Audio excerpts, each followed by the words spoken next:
and I came home, looked at my phone. Every post on Twitter, Instagram, Facebook, Snapchat, everywhere was talking about Miley What's Good.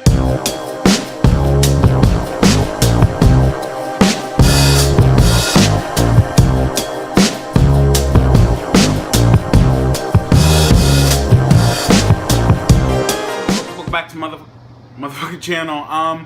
Today I'm going to be talking about the 2015 VMA Awards.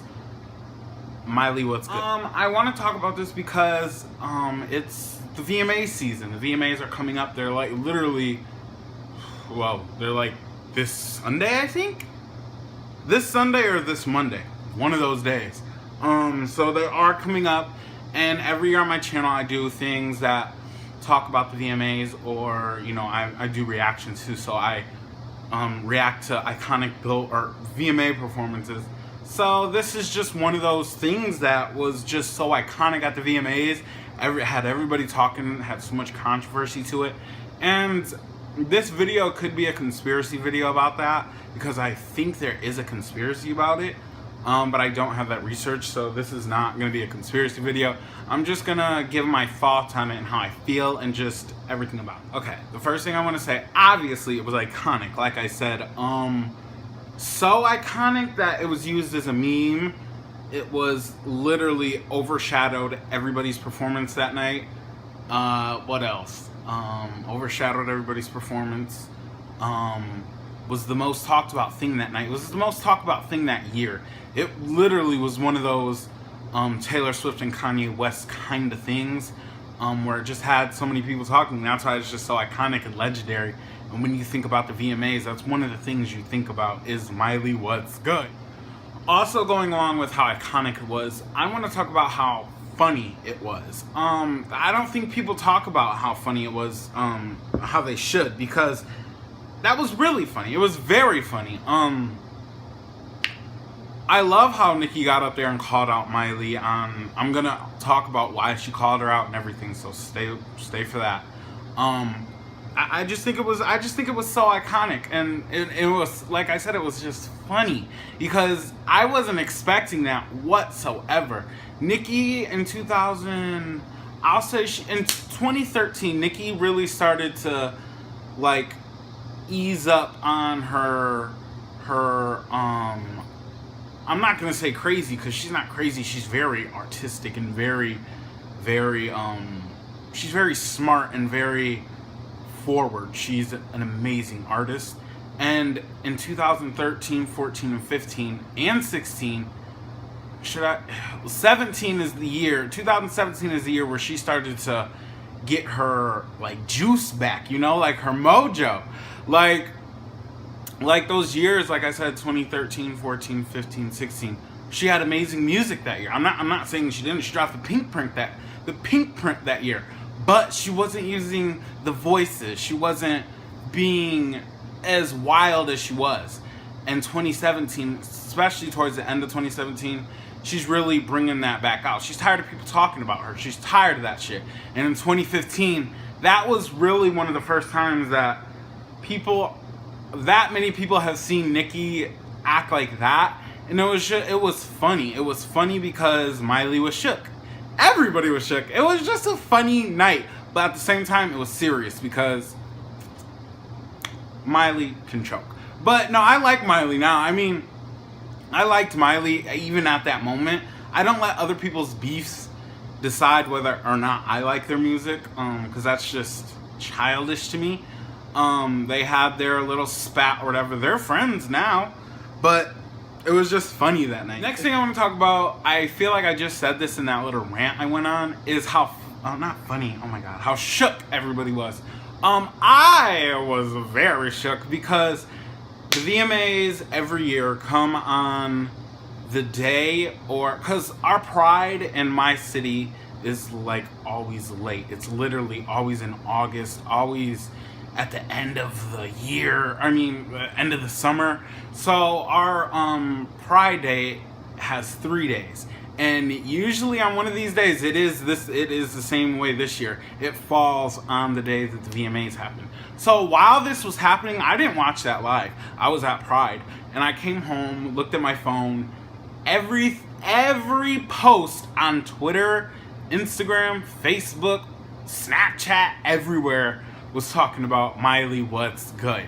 Miley, what's good? It was just so iconic, and just I literally was so speechless because I've never seen that happen before, you know, like on an award show. I mean, Kanye did that, and that's why it was just so shook.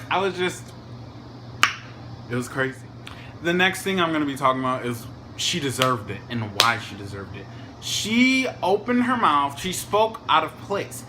That had nothing to do with her. This is what happened. Nicki Minaj she released Anaconda. Anaconda broke the Vivo record. That was her third time breaking it. Yeah, she's broken the Vivo record 3 times, and she also created it. In 2014, she dropped Anaconda, broke the Vivo record. It got so many views. Everybody was talking about it. It was one of those moments. Like I said, again, Nicki had a good 2014. It was one of those moments in hip-hop culture and pop culture everybody was talking about. So the VMAs come around, the nominations come out. Nicki did not get a Video of the Year nomination, which it was very well deserved. Everybody that was in that VMA Video of the Year category, they had whatever, good videos, whatever. But Nicki's Anaconda, it was just so powerful. It changed and switched and moved the culture. True, Nicki was mad that she didn't get or not mad, I mean, I guess she was just disappointed. Like all of her fans were, because I was disappointed. It definitely deserved Video of the Year. And Nicki said that they're praising women that have littler bodies, white petite women that have littler bodies, which was very true. That's still true. Like, it's always been true, and I love that Nicki speaks out about that kind of stuff.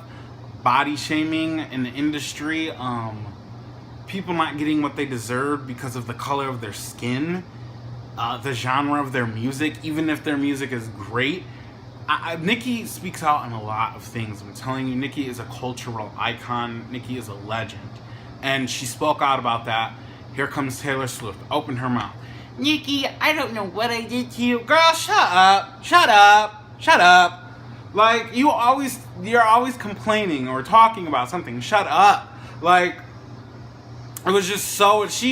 Taylor Swift has a white privilege, period. If you don't believe that, you're delusional. Taylor Swift clearly is white privilege to a T.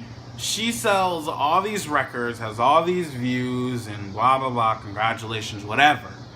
She's overrated. Her music is not good, especially to me personally. I don't think that her music is good. I am going to make a video talking about my unpopular opinions, and that will be in that video. Me talking about Taylor Swift and just how overrated she is.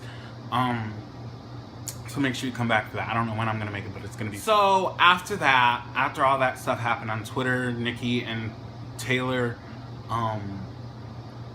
Taylor apologized to Nicki, and Nicki accepted it, and they were cool after that. And then I don't know if it was the same week or no, it was the week that the VMAs were happening, or it was Miley's. She was promoting the VMAs. She was going on talk shows talking about how she was going to host the VMAs because she hosted the VMAs that year. And if you want to see what actually happened, here it is. To get into it, I know there was some beef, I don't really know, and then Taylor Swift butted in. The interview then hinted at Nicki also calling out Miley's own past VMAs nom for Wrecking Ball by saying that when a naked white girl breaks a Vivo record, she gets nominated, to which Miley responded by saying the way Nicki went about the issue was the real problem. She said, quote, "If you do things with an open heart and you come at things with love, you would be heard and I would respect your statement. But I don't respect your statement because of the anger that came with it, and it's not anger like, guys, I'm frustrated about some things that are a bigger issue. You made it about you. Not to sound like a but that's like, I didn't get my VMA. And the shade throwing got even more personal when Miley went on to say, what I read sounded very Nicki Minaj, which, if you know Nicki Minaj, is not too kind. It's not very polite. I know you can make it seem like, oh, I just don't understand because I'm a white pop star. Like I said, she was promoting the VMAs at I don't know where she was. It was a talk show host, something like that. And she said some bullshit about Nicki, and Nicki did not like it. Like, stay in your place. Don't talk out of turn. Like, so I guess Nicki really felt some type of way. I don't think Nicki said anything to Miley on Twitter or anything. She really, when she won the award for Video of the Year for Hip Hop, she, you know, Nicki said, Miley was good. And now, back to this bitch that had a lot to say about me the other day in the press. Miley, what's good? Hey, we're all in this industry. We all do interviews, and we all know how they manipulate shit. Nicki, congratulations. Like, like, that night was just so iconic. Everything leading up to it, the controversy, everything about it. I love that kind of stuff. But I guess that's it. That's really all I have to say about this. Nicki looked so good that night. That black long bob with that golden dress on, she looked like a trophy. I loved it. Like, everything about that night was just perfect. It was so iconic. But I guess that's it. Make sure you like and subscribe. Bye.